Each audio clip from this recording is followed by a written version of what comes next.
پورا سچ جب سامنے آ موجود ہوا، پورا سچ جب سامنے آ موجود ہوا، ہست ہست کہتے کہتے محبود ہوا۔ جب آپ زندگی کے سفر میں نکلتے ہیں تو آپ کو بہت کچھ ملتا ہے۔ کہیں آپ کسی ایلیوژن کا شکار ہو جاتے ہیں، کہیں آپ کو کوئی سراب ملتا ہے، کہیں آپ کا جھوٹ سے سامنا ہوتا ہے، کہیں آپ کا سچ سے سامنا ہوتا ہے۔ کچھ لوگوں کو دنیا میں مادہ پرستی پسند آ جاتی ہے اور وہ اس راستے پہ نکلتے ہیں۔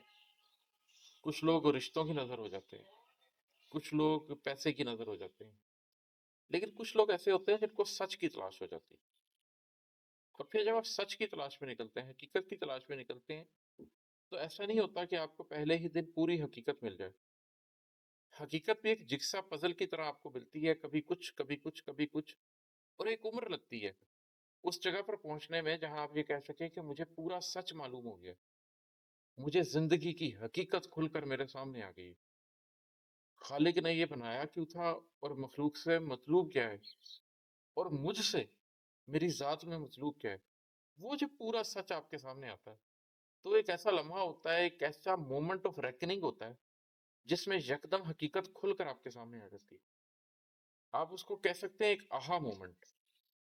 زندگی میں ایک ایسا مومنٹ آتا ہے جس میں آپ کہتے ہیں آہا، یہی تو میں ڈھونڈ رہا تھا۔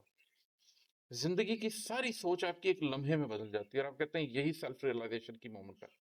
وہ مومنٹ ایک لمحہ ہے لیکن اس کے پیچھے ریاضت ہفتوں کی، مہینوں کی، سالوں کی، دہائیوں کی بھی ہو سکتی ہے۔ اور جب وہ لمحہ ملتا ہے تو پھر آپ کیا کہتے ہیں؟ آپ کہتے ہیں یہی حقیقت ہے۔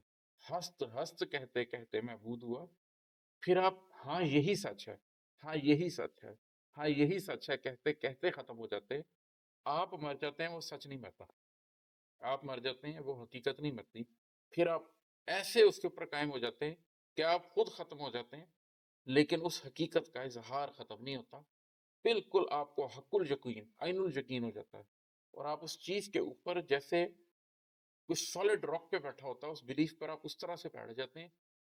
اس مومنٹ کو تلاشنا، اس مومنٹ تک پہنچنا، اس حقیقت کو پانا، اور پھر باقی تمام زندگی اس حقیقت کے اوپر مقدم ہو کر گزار دینا، یہ اصل کام ہے۔ اور ہم مسلمانوں کے لیے یہ بڑا آسان ہے۔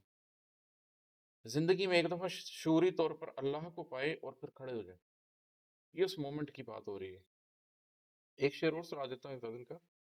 عمر تو لمحہ لمحہ ایک ہنگامہ تھی، آخری ہچکی لی تو کچھ آسود ہوا۔ جو مومن ہے وہ دنیا میں سکون اختیار کر نہیں سکتا، اس کو سکون ملتا ہی نہیں ہے۔ وہ مسلسل ایک امتحان میں ہے، وہ مسلسل اضطراب میں ہے، اس کے ہاتھ میں ترازو ہے، اس نے اس کو برابر رکھنا ہے پلڑوں کو، وہ پورے صراط پہ چل رہا ہے، اس نے اپنا بیلنس قائم رکھنا ہے۔